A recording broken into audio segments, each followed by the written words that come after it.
Welcome to Horror Makes Us Happy, the podcast where we ask the question, what is it about horror that makes us happy? Your hosts are Steve Becker and myself, Chris Whitman, and you can find out more about us at our website, horrormakesushappy.com. There's also a link tree there with all kinds of other links to all the socials and all the things. Yes. Before we get started, this is a trigger warning. We're going to be talking about horror stuff, so we could delve into sensitive subjects such as child abuse, regular abuse, that just sounds bad words, average abuse, other things, but that's that is really just a disclaimer. It very rarely comes up, but it's a horror podcast, so we have to. You never know. You never know. Absolutely, just to be safe.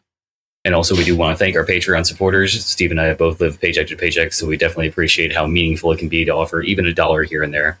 But that being said, Patreon does also offer a free tier, so even if you can't offer financial support, you can still sign up for the free tier or do all the other things like liking, sharing, subscribing, or even writing a review. All the fun stuff. All the fun things. Speaking of which, what fun things do we have in store for the near future, Mr. Steve? Well, after this interview, tonight we are hosting a listen party where we will be live streaming our interview with with John Langan, author of, what was it, The Fisherman? And I'm going to brain fart here. It's a great book. Yes. It's funny. I've seen a lot of conversation online, and it's like one of those either you love it or hate it. Mm-hmm. Oh, yeah. I tend to love those kind. Many do. So, yeah, we'll be live streaming our interview with John on our Discord server at 7 p.m. Eastern tonight. And then at 9 o'clock, Chris live streams himself working on his webcomic Pieces, which you can find at piecesofflesh.com. I believe I also have it at included in the link tree on Horror Makes Us Happy, so you can go there if you want. And then not next week, but the week after that, I'll be in Virginia for AuthorCon, which is the Scares That Care convention in Virginia. So that'll be a lot of fun. But today we are talking to S.A. Bradley, author and podcaster. His book, Screaming for Pleasure, How Horror Makes You Happy and Healthy, and the podcast Hellbent for Horror. Welcome. Yes. Thank you so much for having me on. This is Our great. pleasure. It's also great that you mentioned Scares That Care. I'm going to be the MC at that. Nice. Yeah. How about that?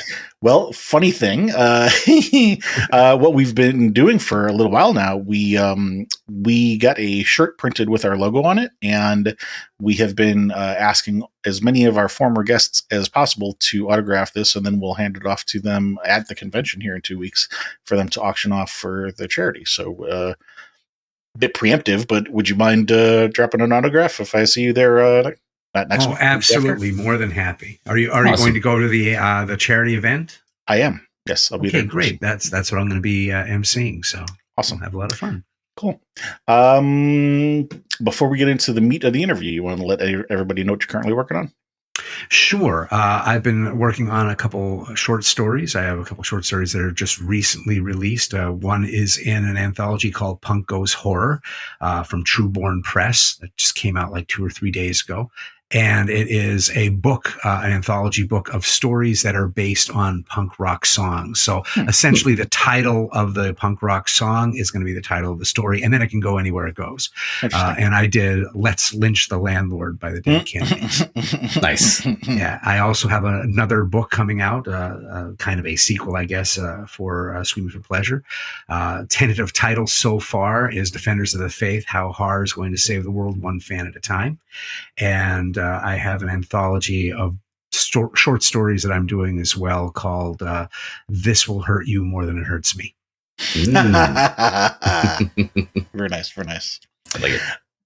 Well, the theme of this interview is less about your work specifically, although it may come up. More specifically, we will be focusing on your love of the genre from childhood through adulthood. And then towards the end, we will talk about any common themes that keep cropping up and how those topics maybe intersect with the genre as a whole. That said, it's not meant to be a therapy session, so if there's anything that you don't want to answer, you can say pass and move on. But that said, starting with childhood, what are some of your earliest memories of scary things? Oh my goodness. I was such a scaredy cat as a kid. I was someone who woke my dad up constantly at 3 o'clock in the morning with nightmares from any little thing. I guess the funniest story about that was watching the Brady Bunch, and the Brady Bunch had they had a Halloween special, and it was where Alice couldn't be scared and everybody's trying to scare her. And they brought, I guess the the father brought home a bust of himself from some honor that he got, and it was sitting on a table, and she saw it in the dark, and she got scared. And the way that they shot it, and it's a sitcom, right? They're not trying to scare me, but the way that it looked reminded me of something that was deep inside of me, and I got scared. And my dad, of course, laughed about that because he did get woken up by me thinking that someone was in the house, and after talking to me, realized where it was. But yeah, I was a very scared child. I had a really kind of a disturbing childhood. I had my family was involved in a fundamentalist cult that believed that the world was going to end in 1975. Christian and yet not quite Christian. And they were, well, it was uber Christian, I guess is what you could say, but it was not the kind of thing that was always being taught. And that put me kind of on a crash collision with many of the people that I went to school with, the kids, because the beliefs were really in your face. And part of my job was to try and save as many kids as possible. So I was that weird kid that would be in a Stephen King story at some point. And there was also a little bit of abuse. My mom was not quite, she was a little mentally ill. She was undiagnosed for a lot of the things, but she had a very disturbing side to her. And I was brought up with the idea that demons are right next to you and they're waiting for you to sin, and that demons were a common occurrence in my life. My friends were all people who were in that church. They basically kept you separate from everybody else. And everybody was like, oh yeah, I was on the bus and I saw a demon. It was this old guy with a beard and he had no eyes, and he kept trying to get closer to me, moving from seat to seat. And I prayed and he went away. So I heard that stuff as a kid and saw people who were also a little mentally ill take it a little bit too far and start believing that the mark of Cain got on their head while they were sleeping, and they kind of went crazy. And so it was a lot of stuff happening when I was a child that scared me to death. And so you would think that I wouldn't like horror films, but of course, what ended up happening was I got scared senseless by just about everything. And then I found one that for some reason kind of scared me so much that it calmed me, I guess would be the thing that I would say. It was the idea that it kind of spoke for me. And I think that's what horror does for me a lot. My parents were getting divorced during all of this craziness. There was abuse, there was terror. And I was left over at a friend's house. And those friends were doing a pilot of Home Box Office when it was first coming out. And it was only in 3 states at that time, I believe, and it was targeted. So you had this box you had to keep on all the time. And like Nielsen. Yes, kind of like Nielsen. And it was only on for maybe 10 hours a day or 8 hours a day. And they had only a few movies. And the rest of the day was just this crawl of all the movies that they were going to show, like a TV guide constantly rolling. And I was so lonely and so upset that I would sit and watch that crawl, and then movies would come on. And I ended up seeing something that I shouldn't have seen. And that was Nicholas Roeg's Don't Look Now. Came out in like 1974, and it's with Donald Sutherland and Julie Christie. It's a thriller horror film about a young girl who drowns, and there may be reincarnation and stuff. But the opening sequence of that was like nothing I had ever seen as a kid. Most of the time I saw 50s movies, giant ants and stuff like that, whatever it might be, things that my father felt I might be able to handle, right? And so because of that, I was not prepared for this movie that had started with handheld shots. So just the idea of the camera shaking was kind of unsettling. And Nicholas Roeg's film is a very non-linear film. He would be your first, oh my goodness, I'm forgetting the name of the director now who did Interstellar and stuff. He's a huge director, and I can't remember his name all of a sudden. Christopher Nolan. Thank you. Christopher Nolan, yes. Yeah. So he would be the first version, the great grandfather of Christopher Nolan. He was known for editing in a nonlinear fashion, having the entire movie be a puzzle for you. And I was watching this, and essentially the very beginning of the movie is a young girl drowning because her parents are inside of their house and they're fooling around and they're not taking care of the kids. And then there's this slow motion thing where the father realizes something has happened. There's this premonition, and he runs outside. Yeah, sex kills. And he runs out and he sees that his daughter has drowned in this. We see it from multiple angles, from very surreal ways, very slow motion. And all of a sudden, Donald Sutherland comes out screaming, moaning, holding this drowning girl. And I go into shock.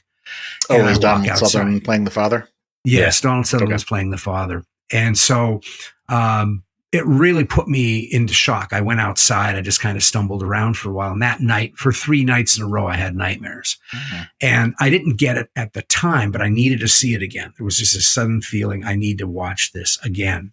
And I realize now, and I got it in some way, that it wasn't about the girl drowning that scared me. It was parents can't save you. Mm-hmm. Parents aren't going to be there for you. So the idea of a father crying and not being there and letting the kid die was like my greatest fear.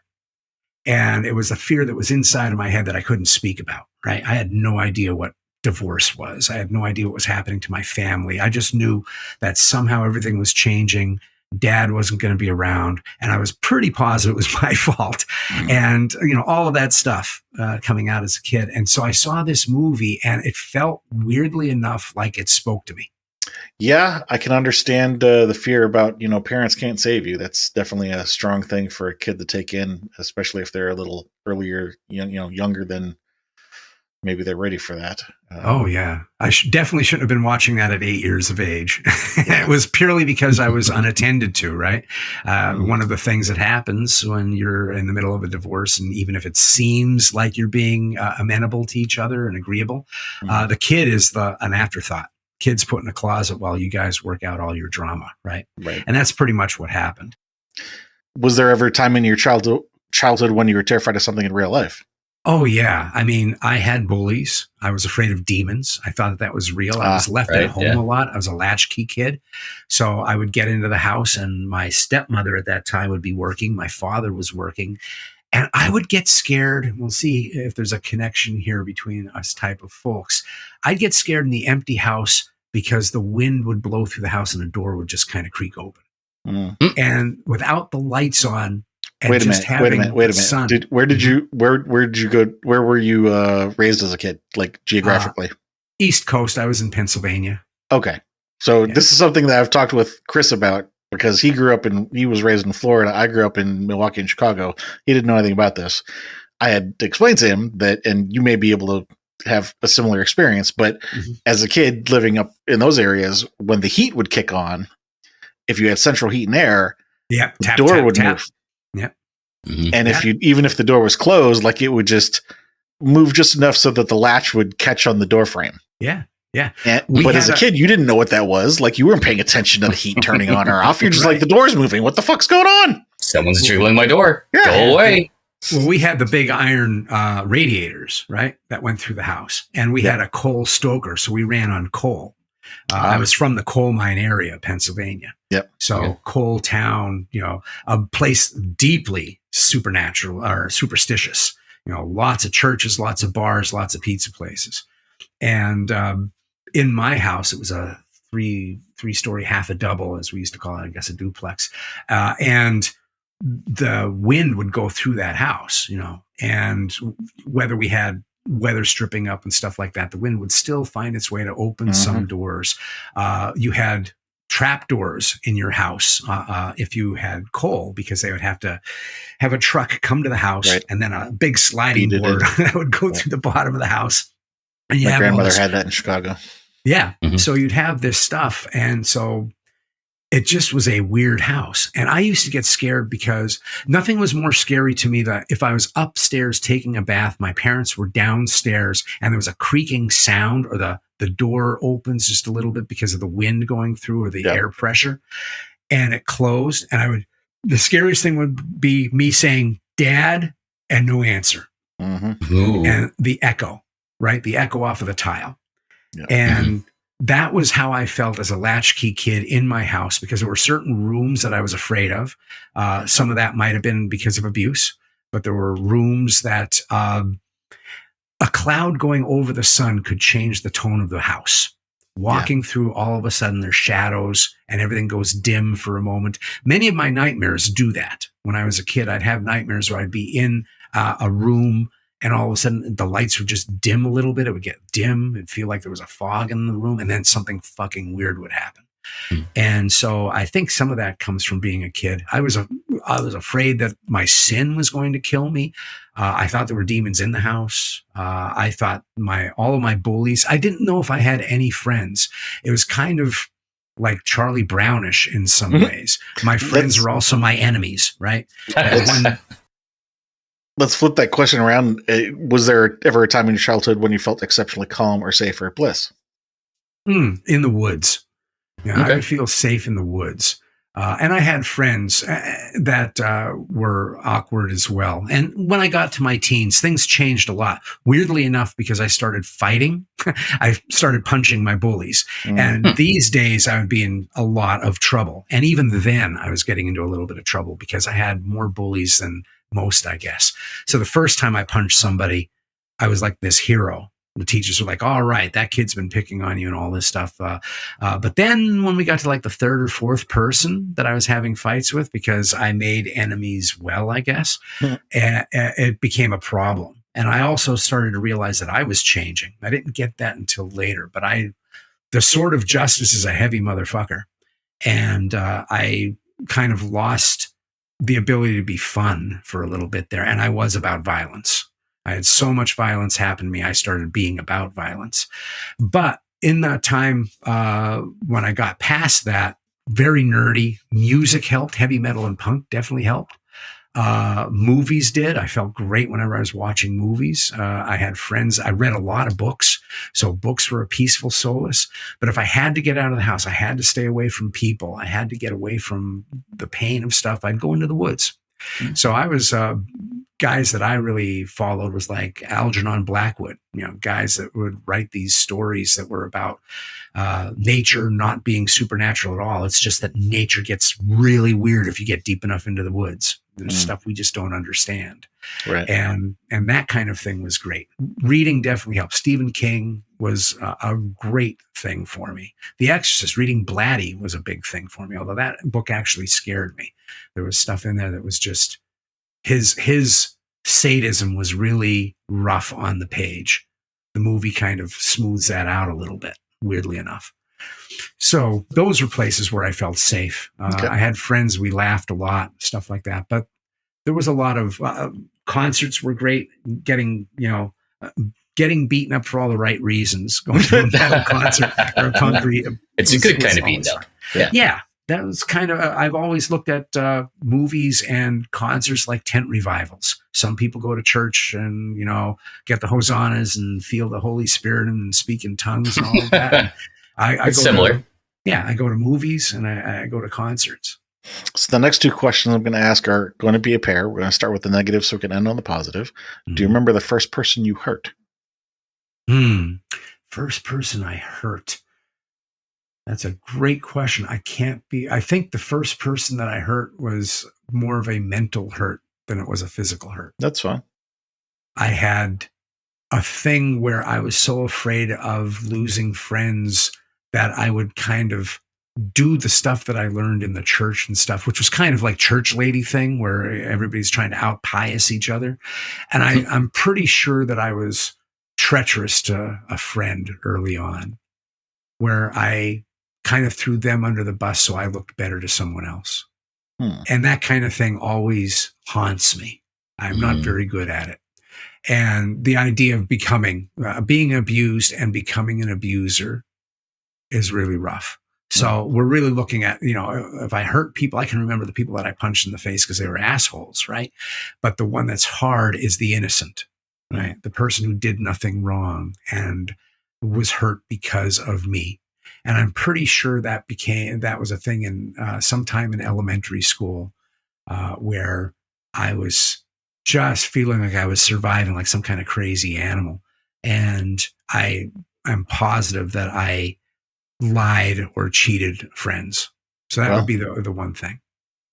As you said, the word survive is an important one there. I've done a couple of years of therapy and 20 plus years in a 12-step program. And one of the phrases that we talk about is, forgiving yourself and being gentle with oneself for the things that we had to do to survive. And You know, Oh, yeah. even if we were wrong at the time and we didn't necessarily need to do that, the problem is that we didn't know that we didn't need to do that. So as far as we were concerned, we did. And, Yeah. you know, you do the best you can in the situation that you're given. And, Yeah. you know, That's why I actually am able to do all the things that I do now, is because of doing a lot of work around that. The podcast is part of a service to people. The book itself is like doing service for people.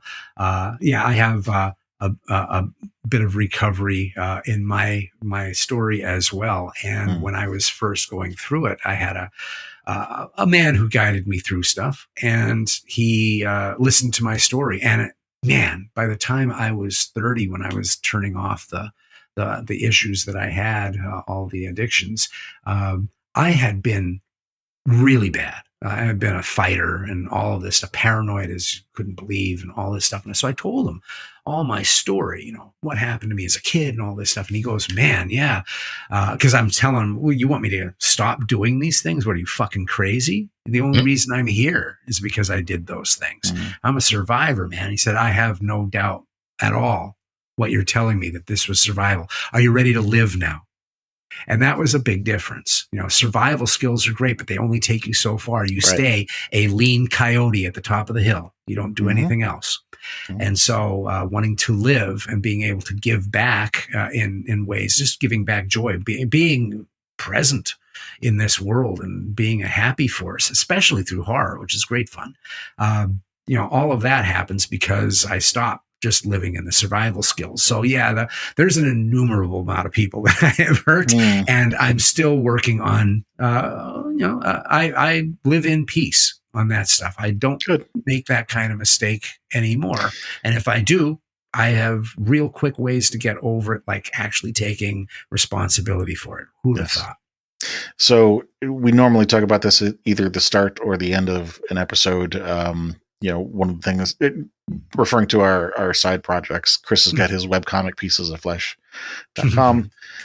Mine is a book that I published a couple years ago called A Guide to the Recovery Toolbox. It's meant to be a basically like a field guide to almost 90 of the different tools that I'd learned in recovery. And to touch on the last thing that you shared there is, you know, talking about basically regret. And one of the things that I talk about in that book is that for me, a really great moment in the recovery process for me was learning that there is something positive in regret. In that if I hadn't grown, I mean, find a different way to say this. The fact that I have a regret today is proof that I have changed and grown. Because if I didn't change and grow, then I wouldn't know any different than I did then, and I wouldn't be regretting what I did then. That's an interesting way to look at it. I kind of feel like regret was why I did the stuff that I did. That early on, I knew what I was doing was wrong, and I had no answer to I had no, as you said, tools to deal with any of this. And it took me pretty much rock bottoming my life before it became, you know, if I didn't have the problems that I had, I'd just be an asshole because I'd never had to change, right? But I had a socially unacceptable way of living that made it where you got to do something or you're going to die, or you're going to go to jail. And so that gets your attention. And so my problem was I lived in regret. I regretted everything, and I didn't want to take responsibility. There was something about working at getting that stuff off of my back. I always look at the things that happened to me as kind of like I had a big bag of garbage, right? And it's all these things that I did that I never tried to resolve in any way with myself or with others. And once I kind of did that, once I accepted that I had done these things, admitted that I had done these things, and then said, I'm going to do what I can to fix this. And one of those things is I'm not going to do that anymore. That was freeing, getting away from regret. Like, I don't regret the things that happened to me. I don't ignore what happened, but I also don't regret that they happened because they were all learning experiences. But it's all after the fact, right? None of that matters if I didn't do the work of trying to repair all the damage that I had done, but mostly repair me before I can actually go and try and repair any damage. You know? I would say that what you said a minute ago about regret. It sounds like we're talking about two different kinds of regret. Like there's one kind of regret of I wish I didn't have to do this, but I do in the moment, or what I'm about to do in the future, versus the regret of things that I've done in the past. And I want to say that the regret of what I'm about to do, I don't even know if regret's the right word, but I can't think of the right word for it. And that's probably a tangent that we don't need to go on at the moment. Right. Well, I certainly have the thing of like, I learned my lesson, right? When my dad saw me fiddling around with a socket in the wall, electrical socket, and I had this little pen knife. Yeah. And I look over at him and he's like, well, you want to do it? You'll figure it out. Yeah. And, blasted me across the room. Right. And I'm laying there and my dad's like, there you go. Are you going to do that again? Won't do that again. No. and that kind of thing I most certainly have. I do not want to ever get myself in a situation where I'm going to do those things. Yeah. There are certain things that the memory of them, I go, I wish I had never done that. But I also feel that I've worked around that enough that it doesn't haunt me. I'm not haunted by it. Yes. So the follow-up question to that pair is, do you remember the first person you helped? One of the things that I was able to do early on is if I found people who were awkward like me, we became friends. So in a way, just being a moment of kindness or a moment of weirdness for people and having them become my friends, certainly. So moving into teenage years, what horror books or movies or stories stood out to you from your teenage years? Oh, wow. There's a ton. I mean, like I said, top two or three. First ones that come to mind. Well, first one is The Exorcist, because that one I wasn't supposed to read, and I was supposed to get possessed if I did read it, and I was scared all night thinking that I was going to wake up possessed. I would say that Pet Sematary was later, I think. Pet Sematary was a big one. It had the same kind of thing that The Exorcist did, which is the first page had nothing to do with the story itself. It was just there to set a mood of dread. And the first page of Pet Sematary is all the different people who died who were famous or legendary in some way, and talking about the guy who had to embalm them.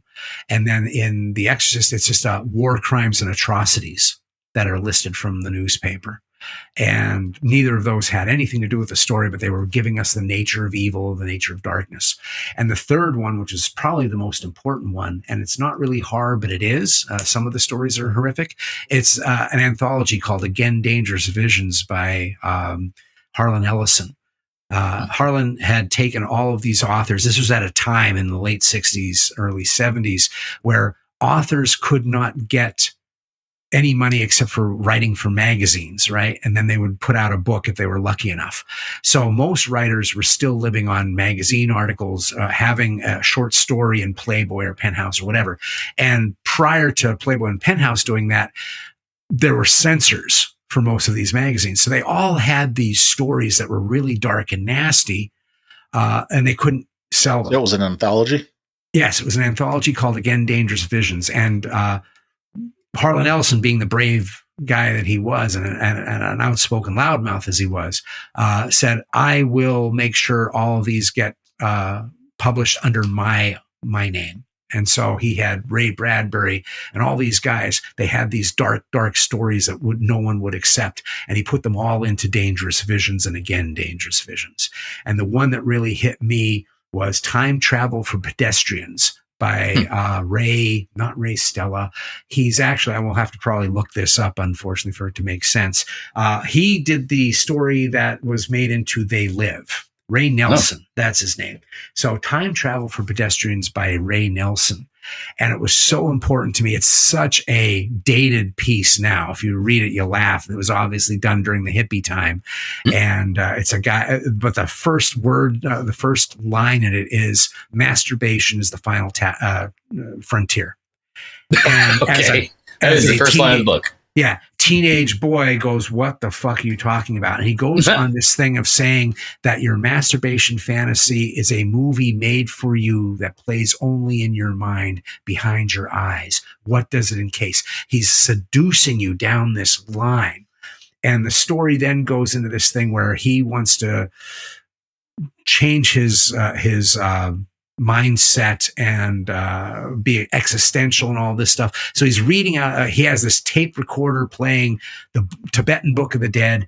He has morning glory seeds that he puts on ice cream, and he sits there and he masturbates. So we've lost half of your audience already. But what happens is he goes through this thing of traveling through time in his hallucination. And he is someone dealing with God and religion in every one of them. And he starts out as a woman in the first story, and a pagan god comes up and fucks him. And it's so big that it ends up killing him, right? So he dies. In every one of these stories, he dies, or in his hallucinations, every one of them, he dies, and he's reborn into another time dealing with religious faith. And so he comes to, he's a kid during the Crusades. And he's killed by a crusader coming by with a sword who he believes is going to save him because he believes in Jesus. And this guy just cuts him down. And then he's reborn as an inquisitor during the Spanish Inquisition. We're talking about a lot of the things that happened, but what were your emotional reactions to the things that happened? I'm being released in every one of these. I am hearing things that so the great line, the most important part of this story is this guy is reincarnated as a writer in Galilee the day after Jesus is resurrected. And all of Rome is in an uproar, and they're just killing Jews in the street and all of this stuff. And everybody is trying to get a writing deal with the 12 apostles who are ready to sell the story, right? So this guy everybody's taken, so he tries to get Mad Mary of Magdala to tell the story. And she looks at him and goes, "What are you here for?" He goes, "I want to write about Jesus." And she looks at him and goes, "Don't you realize he came here to release us from a book?" And that changed my life right there. All these things about what is a book, what is real faith, what is religion, all these things that I could not say as a kid, all my repression is falling apart in this story. All this stuff about sex, sexuality, religious freedom, Pharisees, people who say that they're doing the right thing for religion, they're not. And in the end of the story, there's a part of the Bible where there's an angel in the desert that has this spinning sword that you go up to and you're judged. And he wrestles this angel and kills it and takes the sword. And he just points it in whatever direction, goes, "Let's go. Let's see what this life has," instead of dying that time. And it was like, holy shit, I'm free. And from then on, I didn't worry about this fucking religion. I didn't worry about God. I didn't worry about these things. Now, I had to work that out too, because being someone who was an extremist, because I was brought up in extremes, I went to the extreme other side and really messed up my life a bit. But there was also this thing of, I am free from all of this false bullshit that I've had to live in, that I'm trapped in. I still have to go to church 4 or 5 times a week, all this stuff. I can't do these things. I can't be around these kids. All of this is happening, but I read this book. And this book essentially says, kind of like what Don't Look Now did, all the things that were in my head that I could never say out loud, a movie said for me. Everything I couldn't say or think out loud, a book did for me. And so that was a huge book for me. There's many great stories in there, but Ray Nelson's Time Travel for Pedestrians. And believe me, anybody who's young who reads this is going to be like, what is he talking about? This is such a hippy dippy, my God. But for that moment in my life, nothing more important. I mean, the whole line about, "Don't you realize he came here to release us from a book?" I do like that. That is a very good line. Yeah, it is. I agree. Yeah. I heard that and I was like, oh my God, people saying things that's pure heresy, right? Yes. And it's right there in a book, and it's being said by someone in that book. That was pretty fucking cool. Yeah. The horror, right? Yeah, I had a similar situation with my grandmother. I don't know how familiar you are with Joseph Campbell. He comes up on this podcast quite often. Yeah. In my book, in my podcast. Yes. I saw Power of Myth in my 20s while I was at my grandmother's house, sitting on her couch. And she was sitting at the kitchen table. And I saw one of the 6 episodes, and had my mind blown, turned off the TV, and wanted to turn around and come talk to her. And I think I got about a half a sentence out of my mouth, and she said, "I don't want to talk about that blasphemy in my house." I was like, Huh. all right, so much for that conversation. But it was a great start because I ended up then finding the other episodes of that series. I don't remember if I watched them at her house or the public library or downloaded them for. I don't know how I got my hands on them or even remembered what the hell they were, but I did track them down, and that whole series really enlightened me in a way that I struggle to express in words. Yeah. Those epiphanies are huge, right? Well, it wasn't even just the sense of any single epiphany. It's that having one single source of so many examples of that, like shoved into one little package. That's what really blew my mind. And I was like, there's so much more out there to this than I had any idea. And I'm just amazed that I found a source, and I'm just going to dive into it. Yeah, that really hits because for me, I think that's something that I may not have articulated as well when I was talking about, like, say, that book, Again, Dangerous Visions, or something like Don't Look Now. The fact that somebody made a movie that got that emotion from me means I'm not the only person who's ever felt this way. Mm-hmm. And that was an amazing connection. That was what I got from that book as well, when he had these lines, and there's plenty of lines like that are in that short story. All of those things were moments where I said, I'm not the only one who feels this way. I'm not the only one who's thought this. Someone else has been thinking it. And I think that's the power of, like, Campbell and his matter-of-fact way of saying these things and going, hey, here's this stuff. A lot of times our parents and people around us have intelligence but not wisdom because they haven't thought these things through. They've been told them, and they've accepted them because they're trusting people who believe the people who they love, or because they worked for them. Yeah, of course. And it may get to that. And they don't need to think further than that. Yeah. I think most of the time it comes from a place where no one realizes that they're doing any damage. And then the damage is done. And that becomes the time when you start having to defend these things of which you have no actual wisdom around. And so, I mean, I was arguing this. Yeah, I was arguing this with a friend a little bit ago about empathy, and I said that I think many of us are granted empathy right after we get the shit kicked out of us. The people who have the most empathy are people who have actually lost, right? Right. And it's the people who haven't had these things actually bother them yet. They don't have to give any emotional currency for it, so they don't. And I think that's how people deal. They've never given the emotional currency to have any memory of how that feels. Yeah.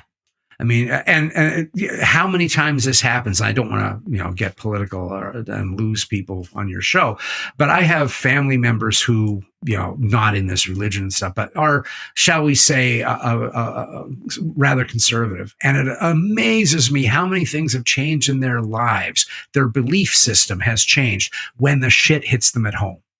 Before that, these things weren't a problem. Mm-hmm. And they were silly. Why are people even talking about this? Ha ha ha.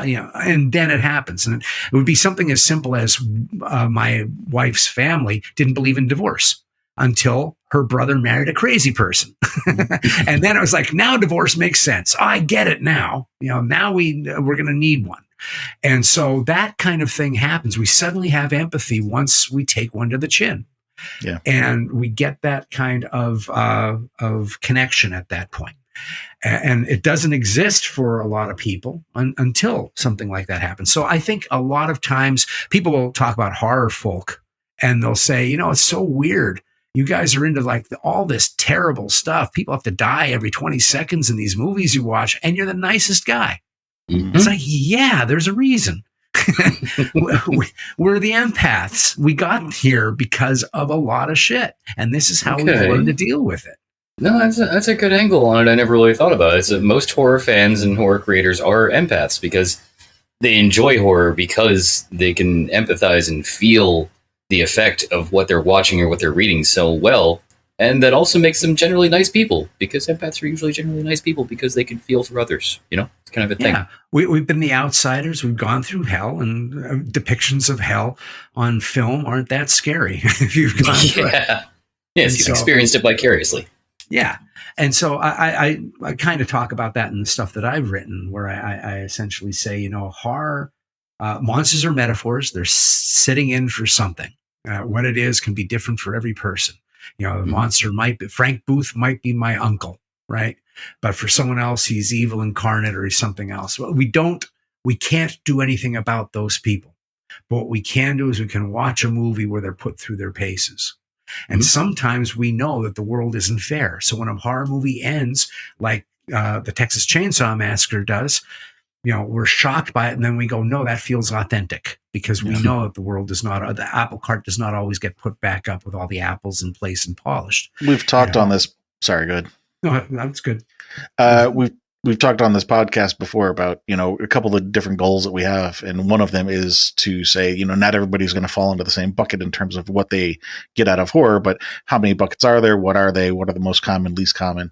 And one of the most, I won't say the most common, but one of the most common is, having concerns about power dynamics. And I think that makes a lot of sense when you think about it, because a lot of people, who are horror fans, or at least identify with something that is being, relayed in a horror movie, especially in terms of power dynamics.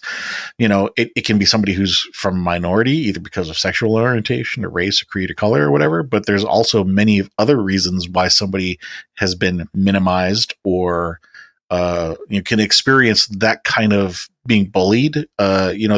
There are many situations in which someone, especially as a child, can become sensitive to that power dynamic that I can identify with in a horror movie or book or whatever.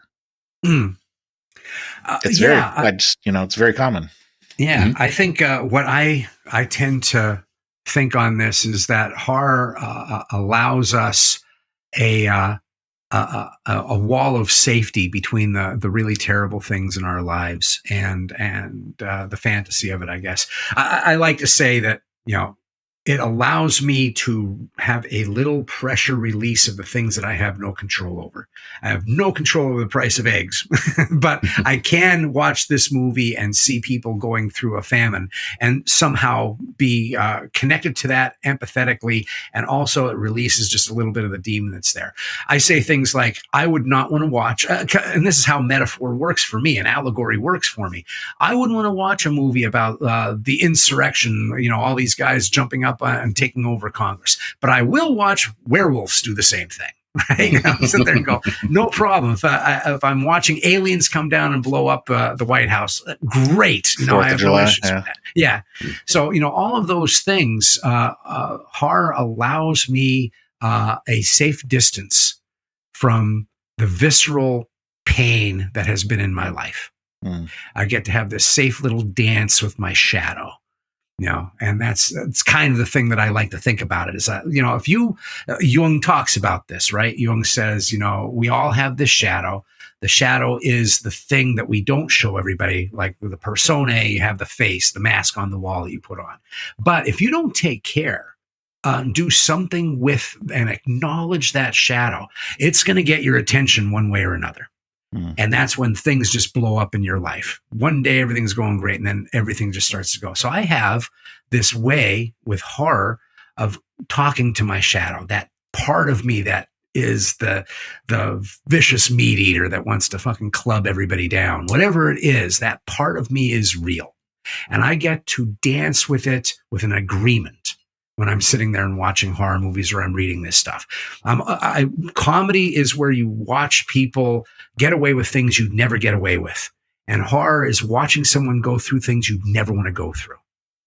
And those two things are very healing. And both of them live on the idea of the element of surprise. And they're usually antisocial fucking things, right? Knock knock jokes are the only, who laughs at knock knock jokes? Real comedy is usually something that's outside of the fringe, right? It's something that we're like, you can't do that. Oh my God, watching someone do that is so invigorating.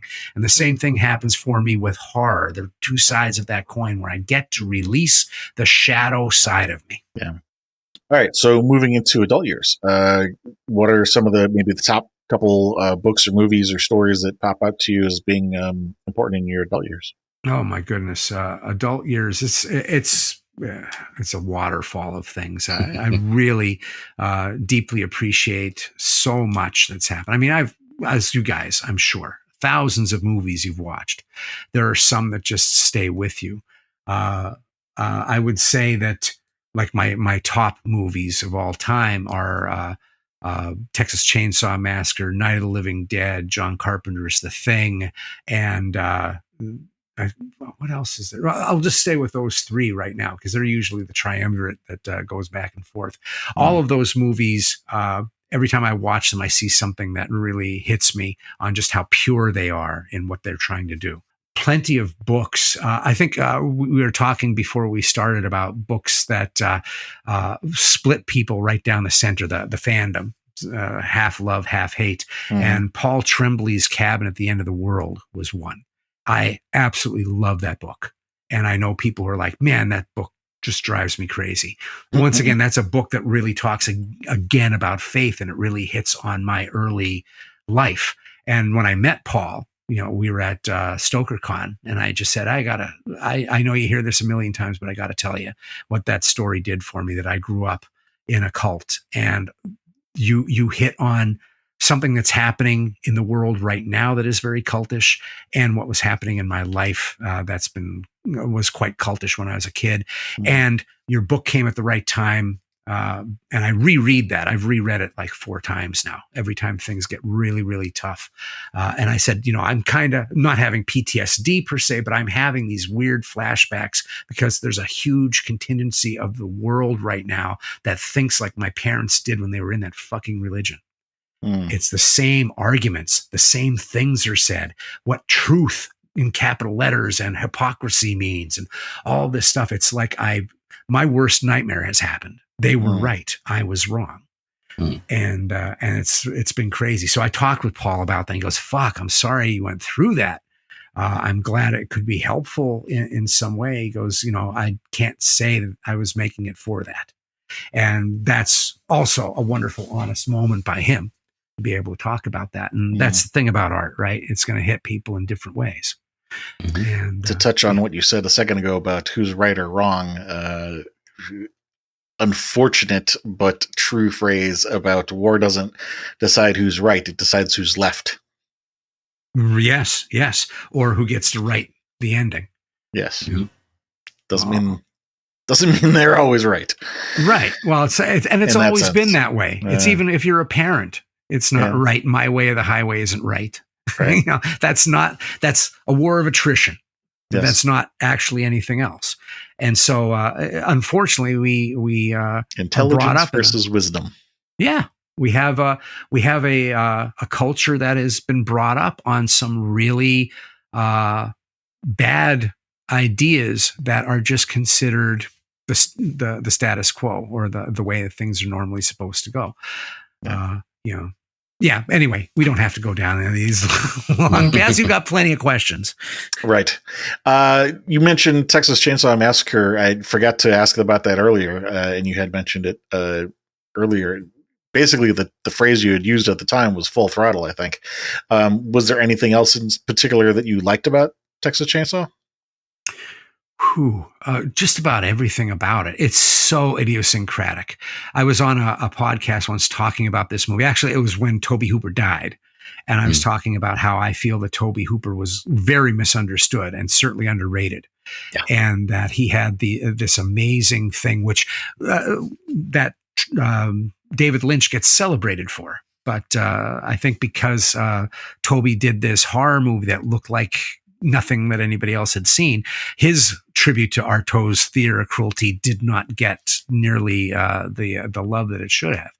And I think it's just such a visceral thing I love how it looks. I mean, the set design's incredible. I love how it feels like a fairy tale. I love how it's comedic in some ways. I think it's so brutally real in some ways. You feel like everybody in that movie just was, hey, go down to the gas station, get those gas station guys that look horrible and bring them up here. We're not going to give them any lines. Just let them talk. It feels like that, but it's all real. Right. It's all actors, and all this stuff was set decorated. This is all brought to it, but it feels so authentic. There are moments in there that are so great. Like when they first go to the cemetery to see if the grandpa's grave had been robbed.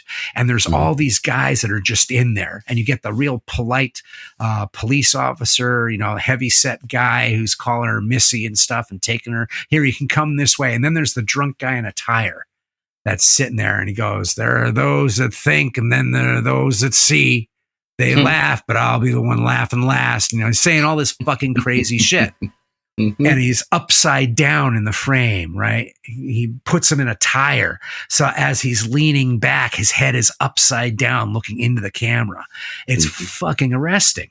The idea of the hitchhiker taking this picture. I knew so many people who are versions of that, right? Okay. The little picture is one thing, but it's like they want to sell you something out of their house, and you're like, no, I don't want that. And it's the fucking weird family, and like, fine, then I'm just going to burn it, out of spite. This whole thing of like, I'll sell it to you. Oh, no, well, fuck you. Then I'm just going to burn it. Nobody can have it. That kind of weird thing of not knowing how. Arrested Development and Family Development, I guess. I don't know what you call it.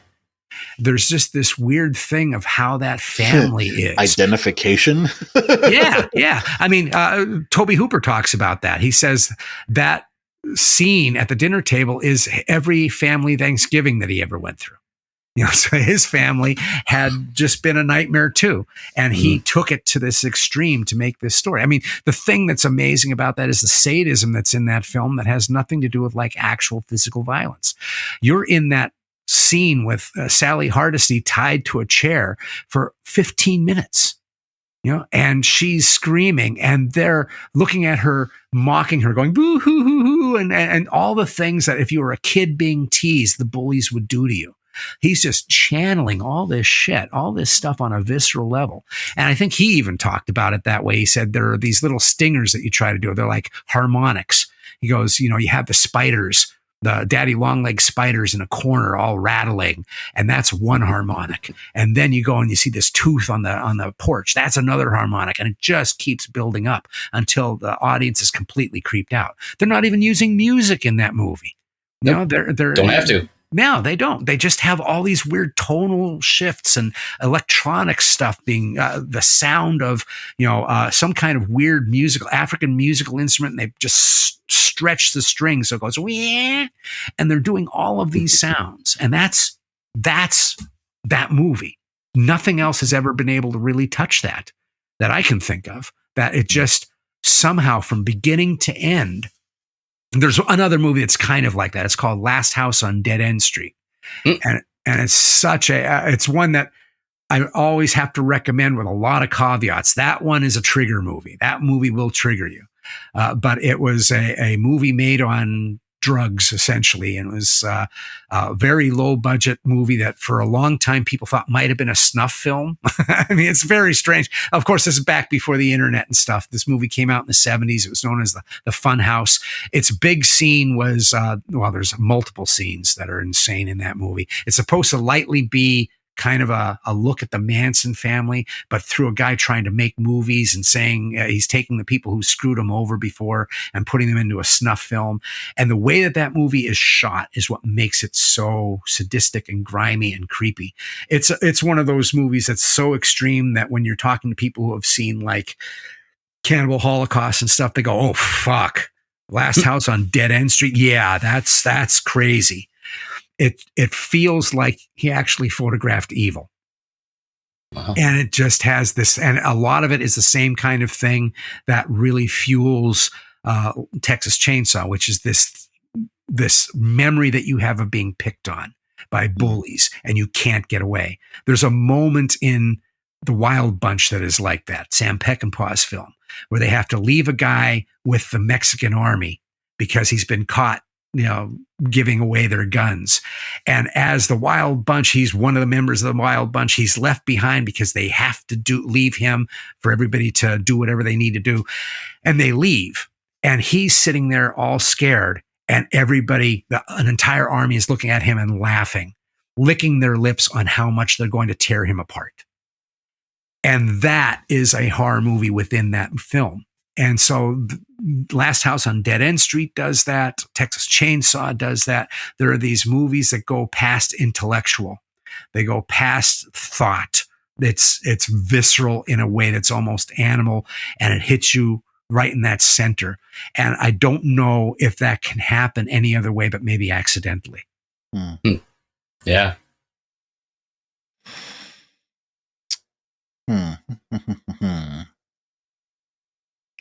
I think I'm starting to see a pattern, but I'm going to hold off on that for a minute. Okay.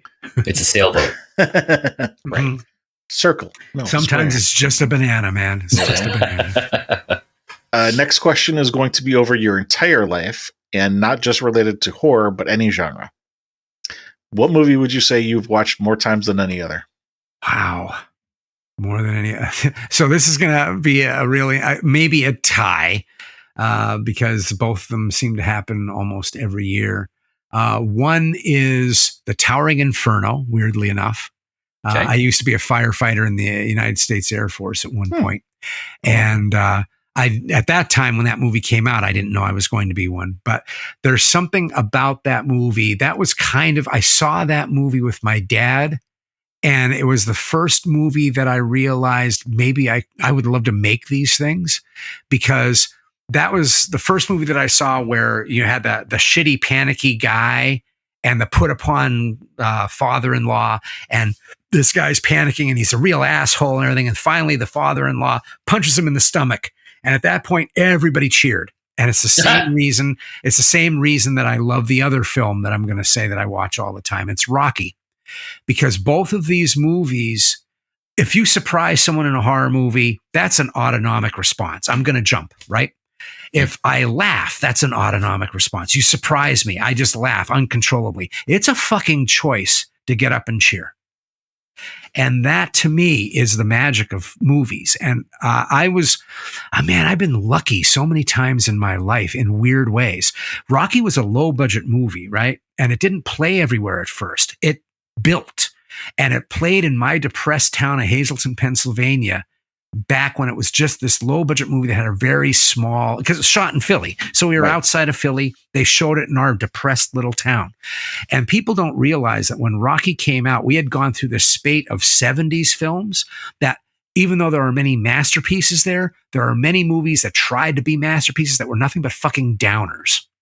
And you used to go to the movie theater and the music would start swelling and someone in the audience would go, that better not be the fucking end. Because so many movies ended in depressing downer syndrome.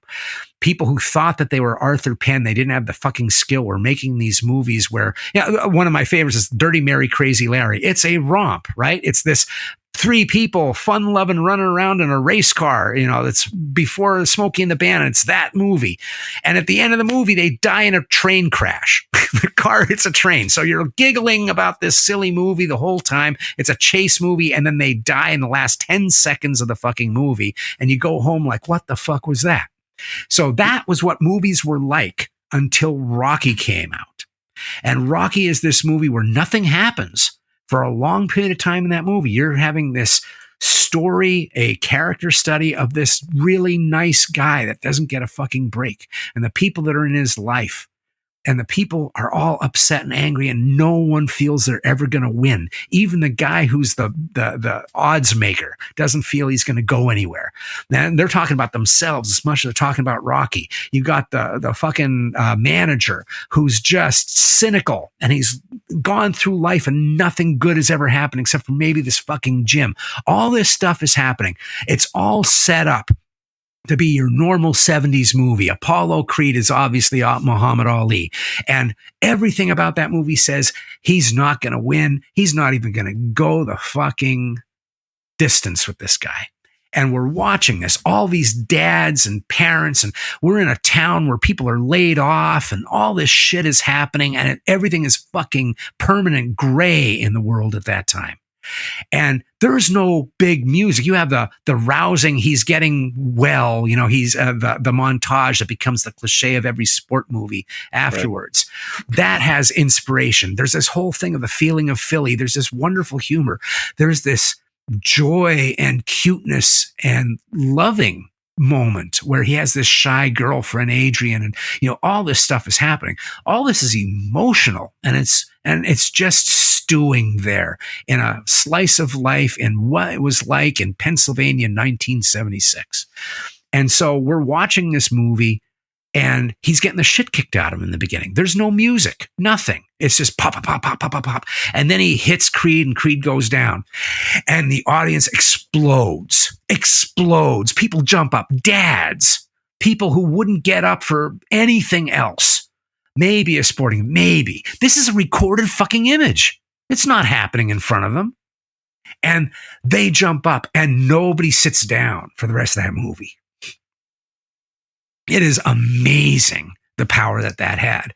And I'm sitting there and I'm watching people jumping up and down, screaming at the screen, cheering on a guy that's not even in the room.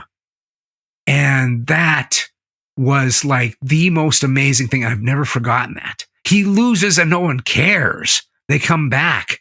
They come back to see this movie again. Men are running down the street to their car after that movie. Unbelievable. We needed that movie so hard. And it was so pure. None of the sequels, forget the sequels. That movie right there was so pure. And so I watched that one because it feels like there's hope somewhere. And so those movies have a power. And the Towering Inferno doesn't have the same kind of power, but it has this magic of where people forgot that they were watching a screen. Star Wars is the same thing, right? But everybody's going to say Star Wars. Star Wars has the same kind of thing where I was up going, I can't believe this movie exists. How does this movie even exist? No movie's been like this. Are they reading my mind? What the fuck is going on here? No, amazing stuff. But the Towering Inferno has all of this amazing stuff that's in there that is silly in some ways and yet so human. And I love how you have Paul Newman is like the toughest motherfucker in the world until Steve McQueen shows up. And then it's like, move over, motherfucker. I'm in charge here. And being a fireman, watching that movie again, I was like, oh, they got this right. That's how things would go. That's fucking great. And there's just something about that. So those two movies, and Star Wars by default, are the ones that I probably watched the most. And then there's another one that's a comedy by Peter Bogdanovich. What's Up, Doc? I love that movie. It's so stupid, but I love it. So if those are some of the movies that you've watched more times than any other, would one of those be your favorite? Or do you think that something else is still your favorite? Well, you're asking the wrong guy. I hate favorite questions, right? I think you said that earlier. Yeah, it just doesn't work for me. Right. I immediately shut down. I'm Village of the Damned. We have learned that, and that's why we ask the which one have you watched more times than the other first. Yeah. Agreed. Now, those would be ones I would never push out of bed. I can tell you that. But what one is the best? I have no clue. It'll go with me to my grave, I guess. That's fine. Not everybody answers the question. You don't know until you ask. Some people answer, some people don't. Yeah. All right. So this. You know what? No, there is one other question I wanted to ask. So in terms of common threads, again, this is over your entire life, do you see any kinds of common threads about what kind of horror you like? Cannibalism, occult, metaphysical, supernatural? I think that's the horror that I love doesn't wrap up. Texas Chainsaw ends with the sound of a chainsaw in mid growl, right? It doesn't even fade off. It just stops. Mhm. Movies like that blow me away. Those are the scary ones. Those are the ones that I love. It's not resolved. The world is not going back into reset, and that's okay. Mhm. So this is the spot where we would talk about common themes that keep coming up. Okay. And then maybe talk about that a little bit. Before I give you the word that I think is the probably best summary, let me just rattle off a couple things. All right. Conquering. A movie can only scare you once, then it becomes a thrill. You've conquered something. Feeling freed from your religion. Didn't realize that, or that quote, didn't you realize he came here to release us from a book? Mm-hmm. I'm not the only one that feels this way or thought this way. Both Don't Look Now and Again, Dangerous Visions. Things that you couldn't say for yourself. Mm-hmm. The phrase, parents can't save you. Things being full throttle, either Dangerous, Suspense, Jeepers Creepers, Martyrs, Texas Chainsaw. Another thing you said about Texas, I think it was Texas Chainsaw, you said being picked on and you can't get away. Mm-hmm. Supernatural movies being prey. Mm-hmm. Vengeance, power. You had said a word that I don't think is the best summary. You had said hope. I think the better word is freedom. Mm. And the thing about Rocky was that it was freedom from the trope of all the downer movies. Mm. Yeah.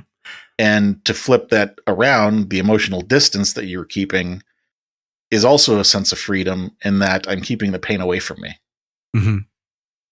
Do you think that's a good summary? Do you think there's a better summary? Do you think I'm slightly off the mark? I think for most of that, it sounds illuminating.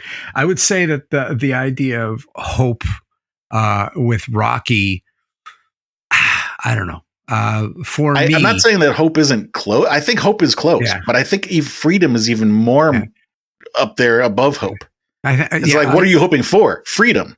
Well, I think that's what I would get at. The thing that is the impetus for just about everything that's happened in my life that's made me want to change things for the better, hopefully, was that at one point I felt hopeless and then I found hope, whatever that might be. And it could be the thinnest of reeds, right? It doesn't have to be anything big.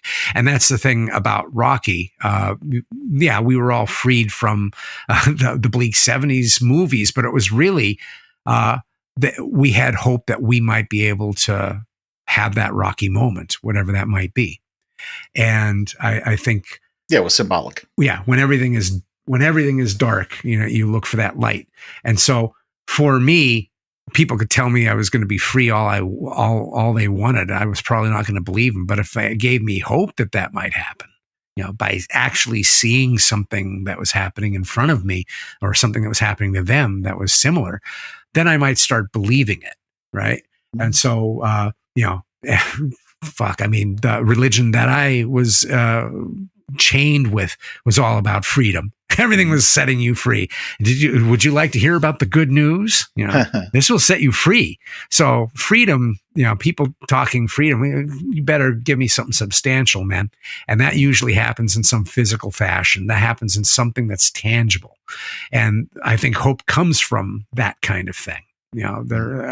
Especially if you're someone who's like really in the dark, right? You're like, well, nothing's going to work. But even at your worst, you're still dealing with some form of hope.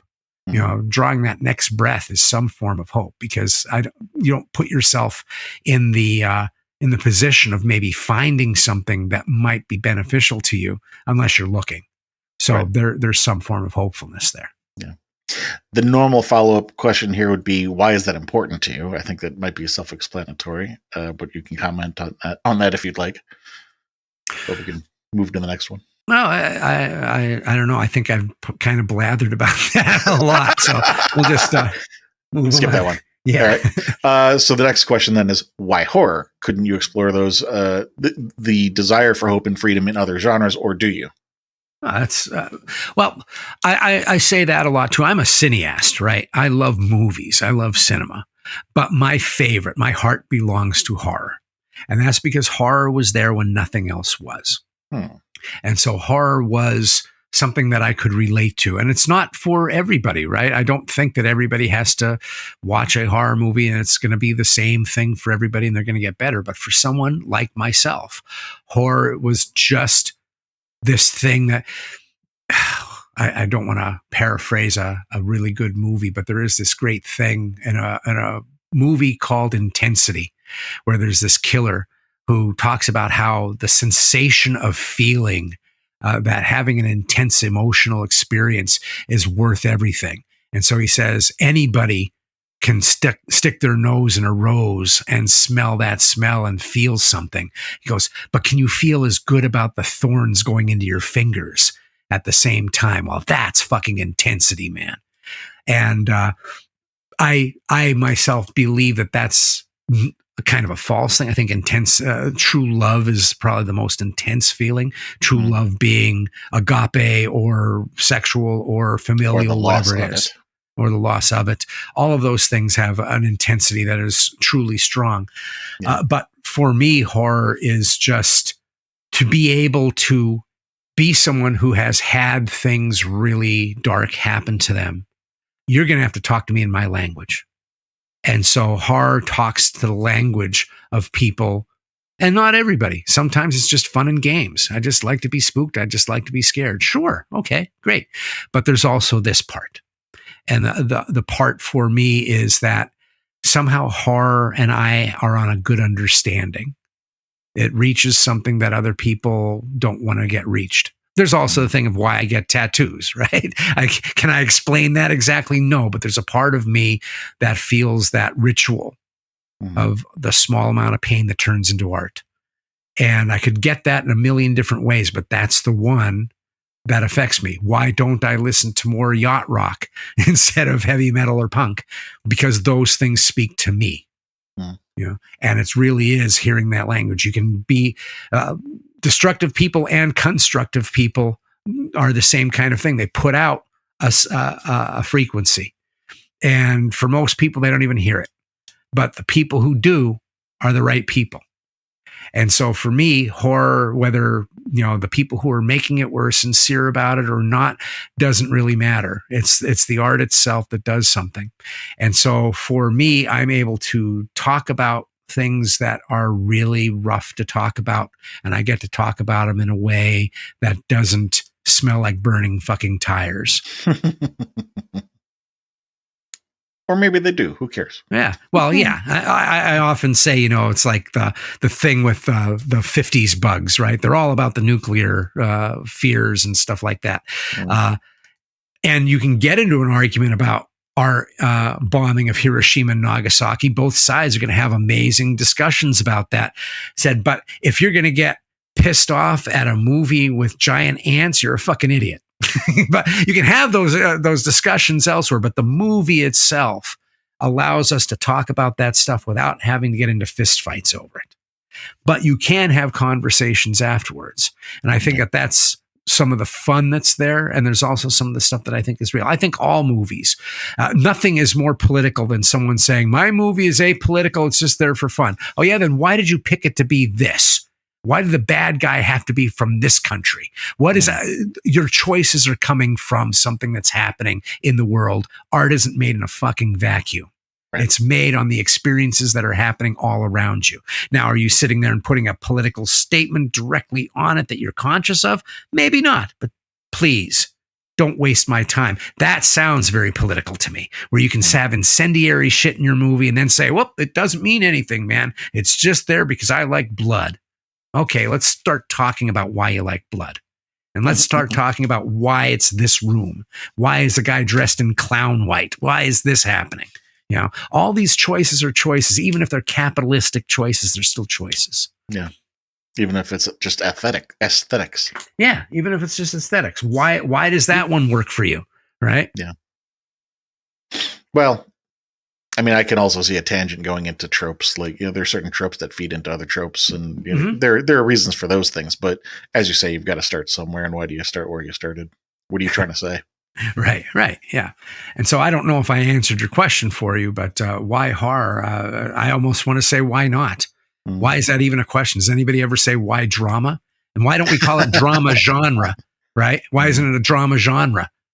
I said that to people and they get pissed. They're like, what do you mean? That's ridiculous. It is. Yeah. It is. They're it's even all on all the genres. streaming services. You can look up. Yeah, but that's the mother of them all, right? People are like, oh no, drama, and then everything offshoots. So people use the term genre as like this little lessening thing, right? Take the edge off of the idea that it's horror.